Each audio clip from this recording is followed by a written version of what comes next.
What if one battle changed the course of a nation's history forever? This happened when William the Conqueror claimed England in 1066.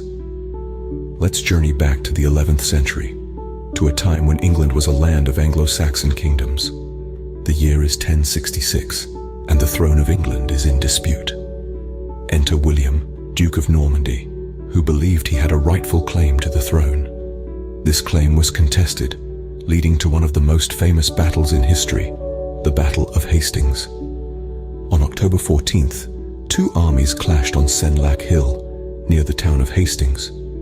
William led his Norman forces against the English army commanded by Harold Godwinson, who also claimed the English crown. The battle raged all day, a brutal conflict of sword and shield, until Harold was struck down, marking a decisive victory for the Normans.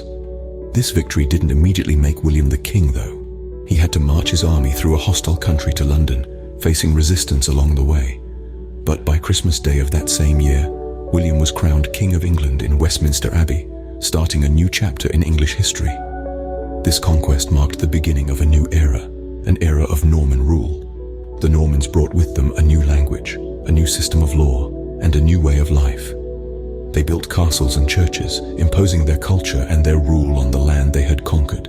This was the Norman Conquest, a pivotal moment that shaped England's future. The Norman Conquest wasn't just about a change of ruler. It was about a change of culture, of language, and of law. It was about the transformation of a nation. The effects of this conquest can still be seen and felt today, more than 9 centuries later, in the language we speak, the laws we follow, and the culture we cherish. And thus, William the Conqueror, previously known as William the Bastard, became William I, the King of England. Born in Normandy, William's journey to the throne was anything but easy. Born in the year 1028 to Robert the Magnificent, Duke of Normandy, and his mistress Herleva, William's illegitimate birth set the stage for a tumultuous early life. Despite his birth status, upon his father's death while on pilgrimage, a young William, barely 10 years old, inherited the Duchy of Normandy. This sparked a period of violence and anarchy known as the Years of Anarchy, or the Norman Vespers.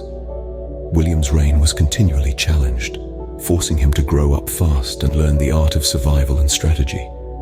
He faced numerous attempts on his life and battled rebellious vassals and neighboring lords, but William was a fighter.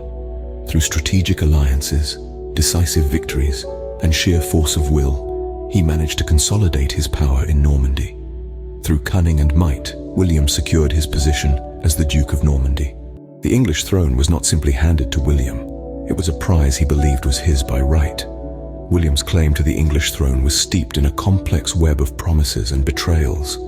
He argued that Edward the Confessor, the childless King of England, had promised him the throne in 1051.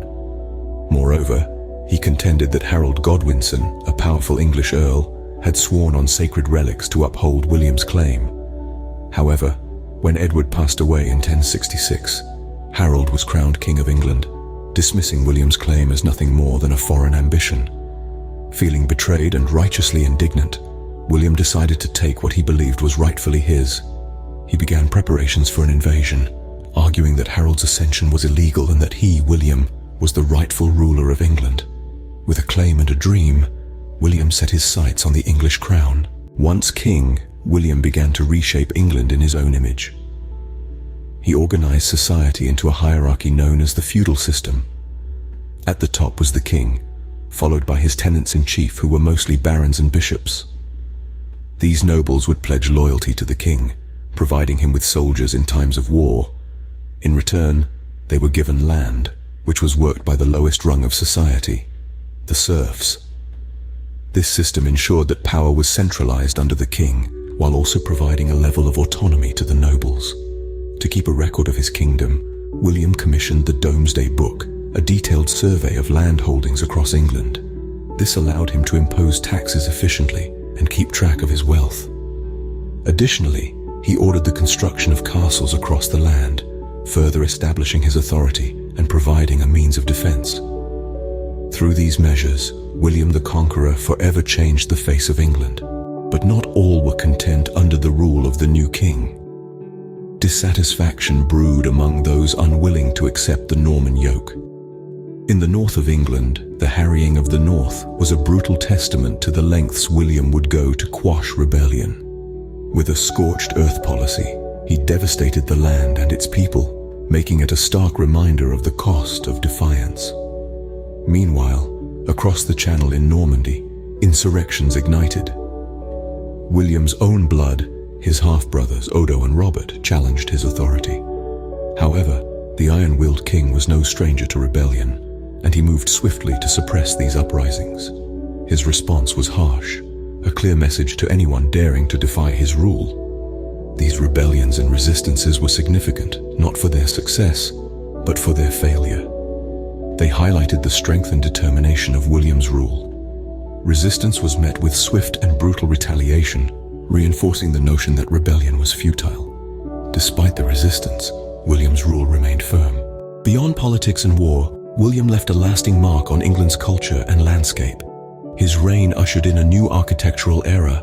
The construction of grand structures, like the Tower of London and the White Tower, became the norm.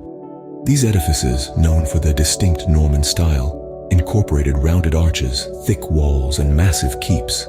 Not just colossal showpieces, they were strategic fortifications, reinforcing William's grip on the land. Beyond architecture, Norman culture seeped into every corner of English life. The Normans brought with them a rich tapestry of traditions, customs, and a new language that would blend with Old English, creating a unique hybrid that continues to evolve today.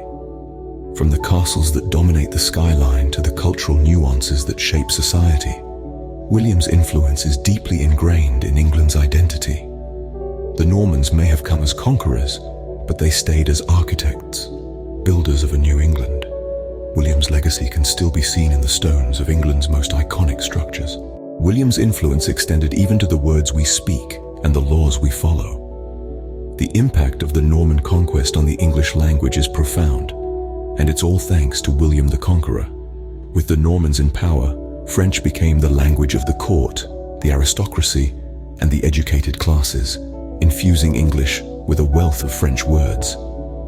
Today, about 1/3 of the English vocabulary is of French origin, shaping the richness and depth of the language we use daily. But the changes didn't stop at language. William also revolutionized the English legal system. He established the feudal system, a hierarchical structure where every person had a defined place. This system was not only a way of organizing society, but also a method of administering justice. It laid the groundwork for English common law, a system that has had far-reaching influence and is still in use today. William's reign forever altered the English language and legal system. After William's death, his legacy lived on through his descendants. William fathered 4 sons and 5 daughters, a brood that would carry on his lineage and influence throughout Europe. His eldest son, Robert Curthose, inherited Normandy, while his second son, William Rufus, became King of England. However, the succession was not as smooth as it might seem. There was a power struggle, a tug-of-war between the siblings, especially between Robert and William Rufus, that led to years of conflict.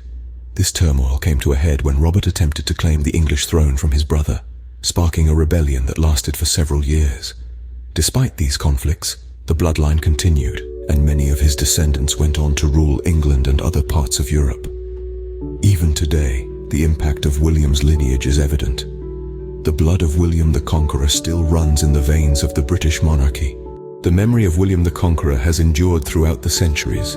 His narrative is weaved into the very fabric of history, literature, and popular culture. Medieval chronicles depict him as a formidable ruler, a warrior whose ambition reshaped the contours of England. His tale was further immortalized in the works of William Shakespeare, where he is portrayed as a powerful and decisive leader. Over time, his story has been retold, reimagined, and reinterpreted, each version offering a new perspective on his life and reign. In the realm of popular culture, he features in books, films, and television series, his character often embodying the quintessential medieval monarch. His legacy, however, is not confined to his portrayal in various media. His influence on governance, law, and language has left an indelible mark on English society that reverberates to this day. From medieval chronicles to modern media, the legend of William the Conqueror lives on. One cannot discuss William the Conqueror without acknowledging his military prowess. William was a master of strategy, using a combination of cavalry, infantry, and archers to devastating effect on the battlefield. His cavalry in particular were key to his victories, charging down enemy lines with brutal efficiency. But it wasn't just about brute force. William was a thinker, a planner. He understood the importance of positioning, of terrain, of timing. In addition to his field tactics, William was also a pioneer in siege warfare. He introduced innovations like the construction of temporary wooden castles during sieges, which provided a base for his troops and a psychological advantage over the besieged. These strategies, combined with his ability to inspire and lead his men, made him a formidable military leader. His leadership, his strategies, they all played a part in his success, in his transformation from a duke to a king. William the Conqueror, a king, a warrior, and a man who forever changed the course of English history.